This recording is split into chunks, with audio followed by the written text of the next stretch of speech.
Now today we discuss about the critical angle and TIR.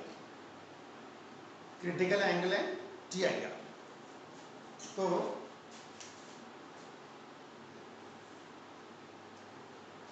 it is the special angle of incidence in denser medium for which the angle of refraction become 90 degree, known as critical angle. It is the special angle of incidence in denser medium for which angle of refraction become 90 degree, known as critical angle. ये denser medium है. Okay. Now there is a relation between critical angle and refractive index. Here we are applying Snell's law.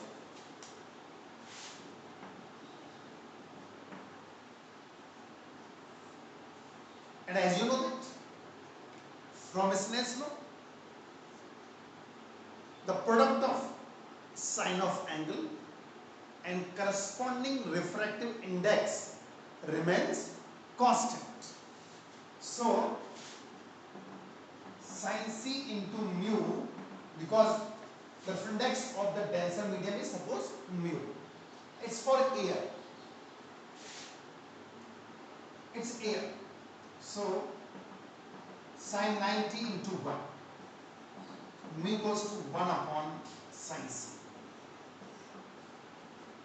It is the relation between critical angle and refractive index. Mu equals to 1 upon sin C. Okay. Now if suppose we increase the angle, अगर हम angle of incidence को increase कर दें more than critical angle, like this,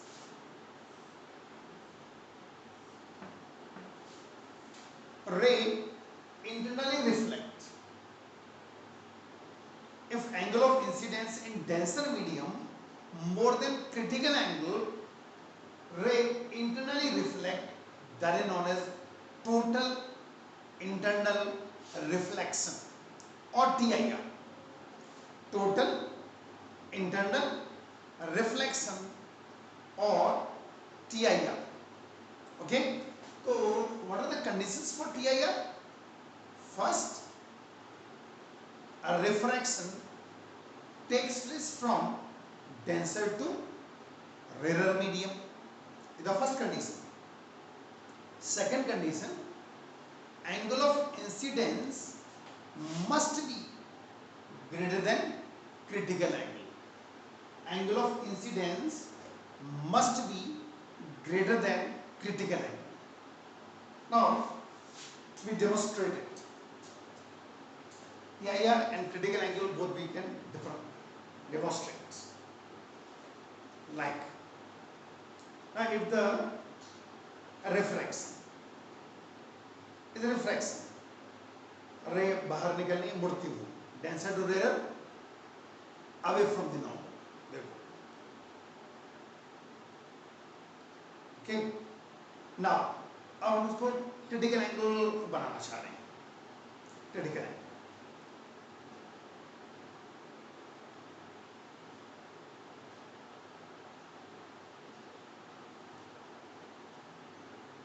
is the critical angle. रे surface पे जा रही है, सरफेस पे निकल रही है, यानी ऐसे जाके उनको सरफेस पे होगी. अगर हम थोड़ा सा एंगल और बढ़ा दें, देखो रे आपको दिखेंगी अंदर आती हुई. अब देखो यू कैन सी रे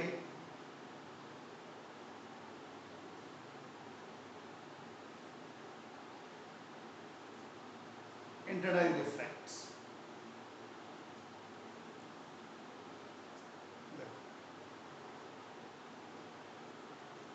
अंदर ही आ रही है. दोबारा देखो आप, ये कम एंगल है, ये ज़्यादा एंगल कर दिया तो अंदर ही आ रही है. You can see very fine ray which is inside the water itself. थोड़ा एंगल कम कर दें रे अब देखो बाहर जा रही, मतलब सरफेस पे आ गई, दैट इज क्रिटिकल एंगल। और कर दो तो ये बाहर निकल जाएंगी, अभी क्रिटिकल एंगल हो गया, और कर दिया तो ये TIR हो गया, it's TIR, that is TIR। Clear? तो क्रिटिकल एंगल होते ही रे सरफेस पे आ जाएंगे, थोड़ा एंगल और बढ़ा दिया तो inside, that is TIR। Clear? Now discuss about the applications of TIR.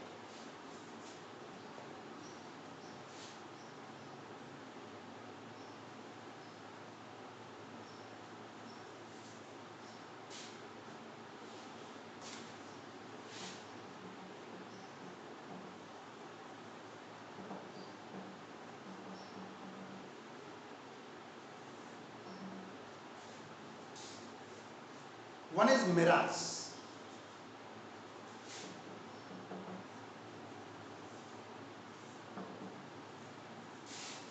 Mirage is the optical illusion occurred during very hot summer season. If the optical illusion occurs during very hot summer season, okay, due to change in refractive index continuously. आपने देखा होगा road पर गर्मियों में road पर पानी से दिखता है, जब अप्रोच करो तो पानी नहीं दिखता वहां पर जहां आपको लग रहा था। इज द इल्यूजन, ये भ्रम है, ठीक है।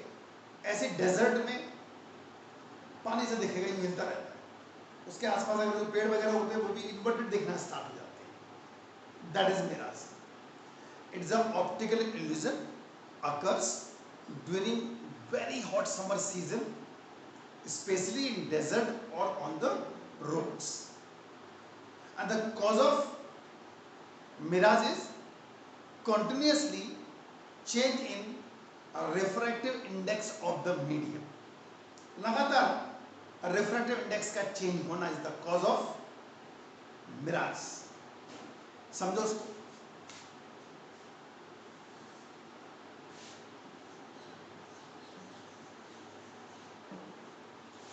is a tree and these are the layers of air layers, and during very hot summer season the layer which is very close to the earth's surface or in contact with the earth's surface become very hot, so it behave as a rarer, and each upper layer is dense with respect to lower one. जैसे जैसे ऊपर जाएंगे temperature कम होना start हो जाएगा, temperature कम होगा तो density बढ़ेगी, वो डेंस बन जाएंगे, that's why each upper layer behave as a dense with respect to lower one. जैसे ये लेयर रेयर हो, इसके लिए डेंस, ये डेंस इसके लिए डेंस, इसके लिए डेंस, इसके लिए इस तरह। तो जैसे जैसे लेयर अर्थ सरफेस के पास आएगी उसका टेम्परेचर ज्यादा हो जाएगा, टेम्परेचर ज्यादा हो जाएगा तो डेंसिटी कम हो जाएगी, it behave as a rare. So each upper layer behave as a dense with respect to lower one due to very high temperature. The earth's surface becomes very hot. That's why each lower layer is rarer or each upper layer is dense with respect to lower one. So ray starts from denser to rarer. So they bends away from the normal.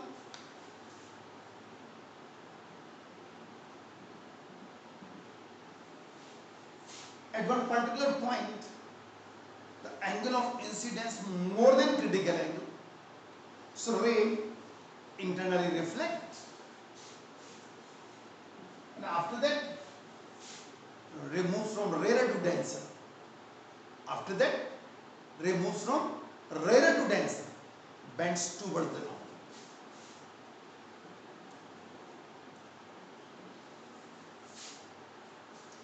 Starting में denser to rare, यहाँ critical हो गया, then rarer to denser bends towards the normal. Observer जो यहां से देख रहा है उसको लगेगा कि नहीं यहां से आ रही है, इन्वर्टेड इमेज देखना स्टार्ट हो जाती है, that is mirage. Clear? So mirage is a optical illusion, occurs during very hot summer season, especially in desert or on the roads. That is known as mirage. And the cause of mirage is continuously change in a refractive index of the medium. Continuously change in a refractive index of the medium. Clear? Now, तो और application देख लो. We discuss few application more.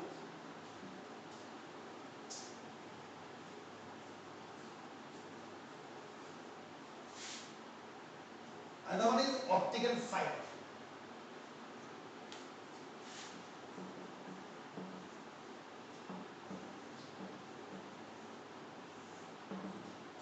Optical fiber. Optical fiber is one important applications of TIR. One important application of TIR. It's a flexible pipe, diameter in micro or in millimeters.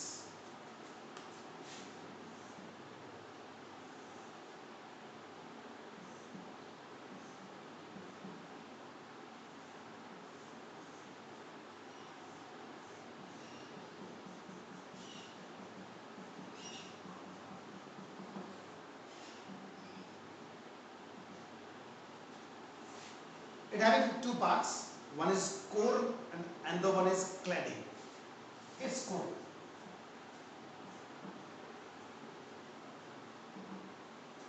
It is cladding.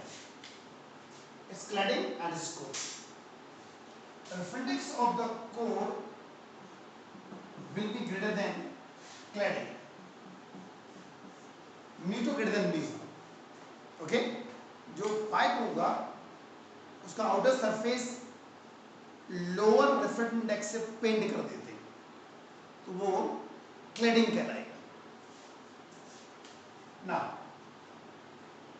रेंटस from rare to denser medium bends towards.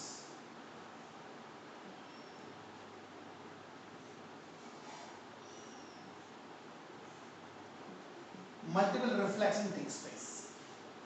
Then they move from denser to rarer away from the normal. That is optical fiber. और इसका advantage ये है कि intensity और energy loss नहीं हुआ करती. TIR का बेनिफिट ही यही है. पर रिफ्लेक्शन तो मिरर से भी होता है, लेकिन जो टीआईआर होता है उसमें मैक्सिमम इंटेंसिटी वापस मिल जाती है. No loss of intensity. is optical fibre और बहुत एप्लीकेशंस है optical fibre. In case of medical science endoscopy में यूज करते हैं इसको. एंड्रोस्कोपी में ऑप्टिकल फाइबर यूज करते हैं. इसके अलावा टेलीकम्युनिकेशन में बहुत बड़ा एडवांटेज है. A single wire diameter in micro millimeters capable to carry 2000 calls at a time. 2000 और जो केबल होती है उसके अंदर thousands इस तरह की वायर्स हुआ करती हैं. thousands. और एक responsible है to carry 2000 calls at a time. तो फिर कम्युनिकेशन फास्ट हो गया, फोन बिजी नहीं रहते हैं. ऑप्टिकल केबल बिज की. और पहले क्या होता था, जिस डायमीटर का ये ऑप्टिकल फाइबर है उसका अगर हम आयरन वायर लेते थे तो केवल एक कॉल जाया करती, सिंगल कॉल ओनली. और अब उतने ही डायमीटर में 2000 कॉल्स आ रही. इसलिए कम्युनिकेशन बहुत फास्ट हो गया. पहले आज से करीब 30-35 साल पहले लैंडलाइन का ही क्रेज था और लैंडलाइन भी हर एक को नहीं मिला करते थे, आपका स्टेटस देख के मिला करते थे कि आपका स्टेटस क्या है, कि वैल्यू क्या है सराउंडिंग्स में। तब तो लैंडलाइन मिला करते थे 30-35 साल पहले, और अक्सर डैडी रहते थे। दो के कभी बैल बज गई तो सब भागते थे, मैं उठा लूँ पहले, वो कभी कभी बजता था। और फिर अगर आप दिल्ली भी मिला रहे हो तो पूरे दम से चिल्ला रहे होते थे, पूरे दम से चिल्ला रहे, पड़ोसी भी सुन लेते थे कि क्या हो रहा है या क्या होने वाला है इनके यहाँ। और फिर भी बंदा बोलता था कि थोड़ा कम सुनाई पड़ रहा है और थोड़ा तेज चिल्लाओ। और अब आप पड़ोसी नहीं, क्या आपके पास ही बैठा वो नहीं सुन पाएगा, और आप चाहे लंदन में मिला दो तब भी वॉइस क्लियर जाती है ड्यू टू ऑप्टिकल फाइबर। ठीक है कि नहीं? ये लगा के आप बात कर रहे हैं, देखेंगे आपने कॉल सेंटर्स पे बात कर रहे होते हैं और किसी को मतलब नहीं, बात करते रहते हैं। क्यों? कोई इंटेंसिटी लॉस नहीं हो। इवन कि आप अगर किसी अपने रिश्तेदार को फोन मिलाते हैं और आप जब बात करें और बाई चांस आपका गला खराब है या जुकाम हो गया है, तो वो रिश्तेदार पूछता है कि जुकाम हो गया क्या? क्यों? इतनी क्लियर वॉइस जा रही होती है due to optical fibre. So one important application of TIR, optical fibre. Clear? और एप्लीकेशन देखो, अदर एप्लीकेशन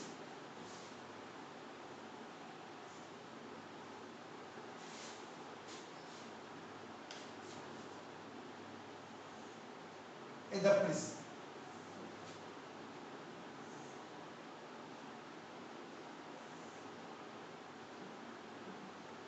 यहाँ पर एंगल 45 बनना है,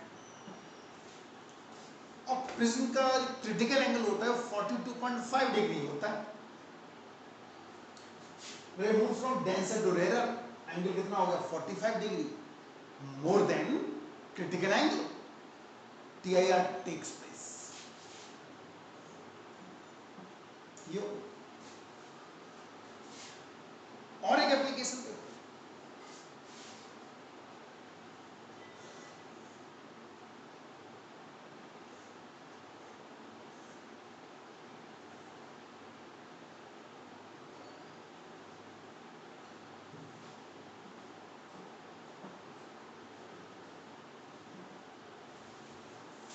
दो TIR हो गए, दो TIR यहाँ पर भी हो गया। इवन कि आप ऐसे डायग्राम भी दिखा सकते हो इसका।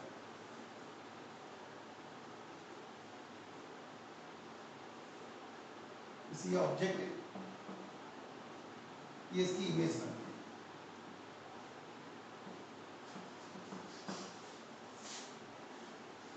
It is due to TIR, total internal reflection. ठीक, एक और देखो आप, another application,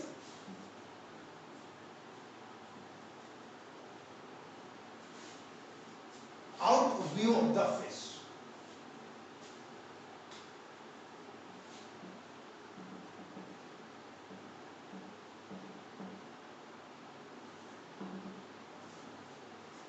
out view of the fish, पानी के अंदर से मछली बाहर कैसे देखती है ये डिस्कस कर रहे हैं। That is out view of the fish.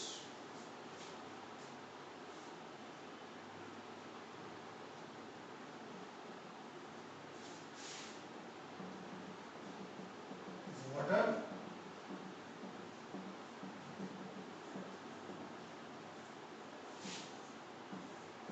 Is a solid surface।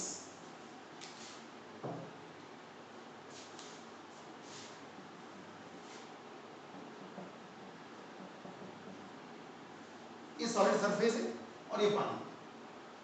ठीक,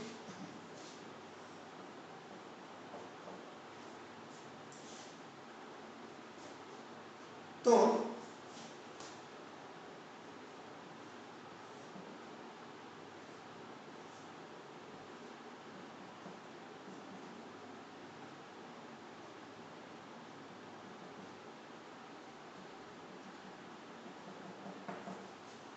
इधर फिश, अगर कोई बंदा इसको पकड़ने आ रहा है तो ट्रांसपेरेंट स्ट्रिंग हुआ करती है, उसमें कांटा लगा होता है, इसमें ईटेबल लगा देते हैं और यहाँ फेंक दिया और खुद यहाँ बैठ जाता है।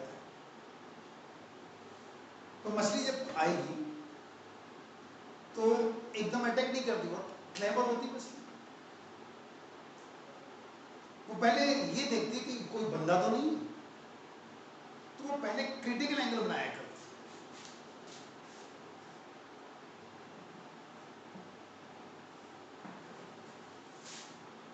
और अगर बंदा उसके रेंज में आ गया फिर वो टेबल नहीं खाएगी, चली जाएगी। इसलिए जो मछली पकड़ते हैं ना वो थोड़ा दूर खड़े होते हैं, उन्होंने कांटा फेंक दिया और यहाँ खड़े हो, मछली आई फिर वो क्रिटिकल एंगल बनाएगी, नहीं दिखेगा, फिर वो क्या करती है थोड़ा सा ऊपर आती है हल्की सी, और ये देखने के लिए मुझे पीछे का भी दिख जाए, ये सोच के कि ऐसा तो नहीं बंदा पीछे खड़ा हो, वो थोड़ा सा ऊपर और आती है। जैसे ऊपर आती है एंगल मोर देन क्रिटिकल एंगल हो गया, ये एंगल मोर देन क्रिटिकल एंगल हो गया, रे इंटरनली रिफ्लेक्ट, रे वापस पानी में आ गई, और वापस पानी में आने के कारण उसको ये लगता है कि अब तो चारों तरफ पानी पानी, कोई है ही नहीं। जब उसको ये लगता है कोई है नहीं, फिर वो उस पर अटैक करती और पकड़ी जाती है, तब पकड़ी जाती है। Is it clear? तो वो पहले क्रिटिकल एंगल बनाती है, पीछे का देखने के चक्कर में उससे बन जाता है PIR हो जाता है, फिर वापस पानी के अंदर आ जाता है और फिर वो पकड़ी जाती है। Clear? That is TIR।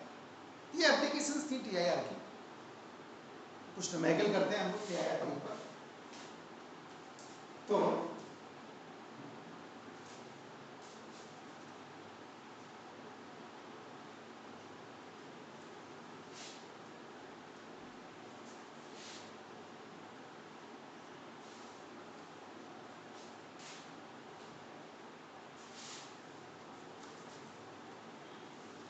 NCERT का न्यूमेरिकल है, उस पर देखिएगा, बोर्ड में आ चुका है। A small bulb is placed at the bottom of a tank containing water to a depth of 80 centimeter. What is the area of the surface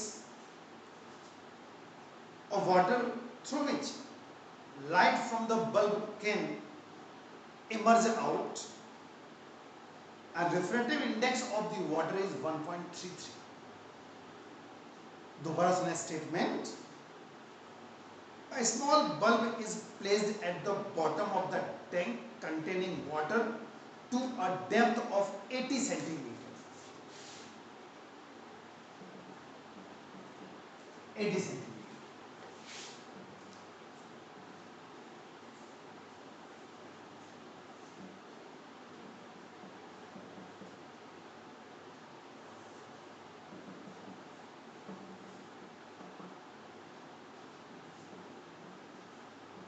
यहाँ एक बल्ब लगा हुआ है।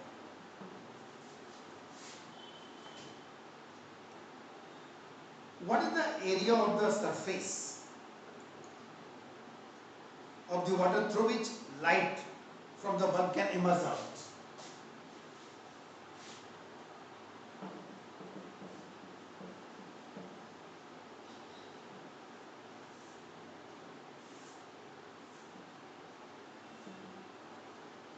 ना emerge out का मतलब है यहाँ पर क्रिटिकल एंगल बनेगा, ये क्रिटिकल है, फिर रे इस तरह हो जाएगी पैरेलल टू द सरफेस, और जब वो पैरेलल टू द सरफेस हो जाएंगी तो रे बाहर थोड़ी आएंगी।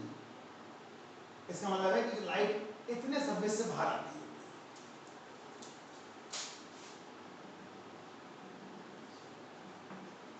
इस सरफेस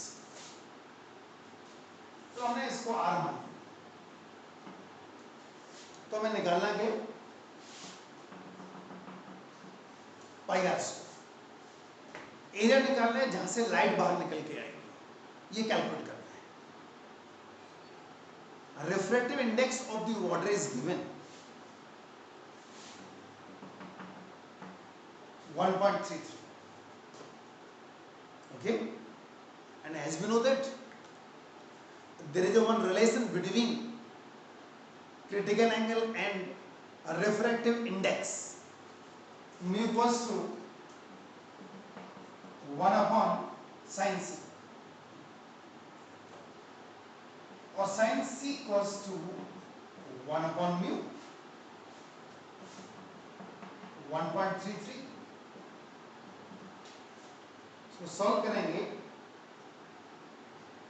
लगभग 0.75, तो c मिलेगा साइन इनवर्स 0.75। और जब इसको देखेंगे लॉग टेबल से तो 48.6 डिग्री आएगा। ये क्रिटिकल एंगल आ गया, मतलब हमें ये एंगल मालूम पड़ गया, ये सी है तो ये भी सी होगा। अब हमारा एम है आर कैलकुलेट करना, आर, तो tan c लेके चलते हैं।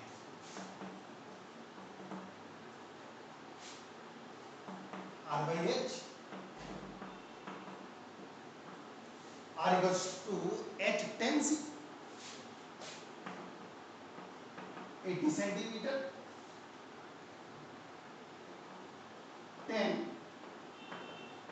48.6 डिग्री, 18। तो ये tan की वैल्यू देखेंगे, ये आ रही है 1.134, 1.1345, और इसको जब सॉल्व करेंगे तो r मिलेगा 0.907। अच्छा चलो उन्होंने मीटर में कन्वर्ट कर दिया, 0.907 मीटर, ये आ रहा है। और हमें एरिया कैलकुलेट करना है, 0.907 का स्क्वायर, उसको सॉल्व करेंगे तो आएगा 2.518।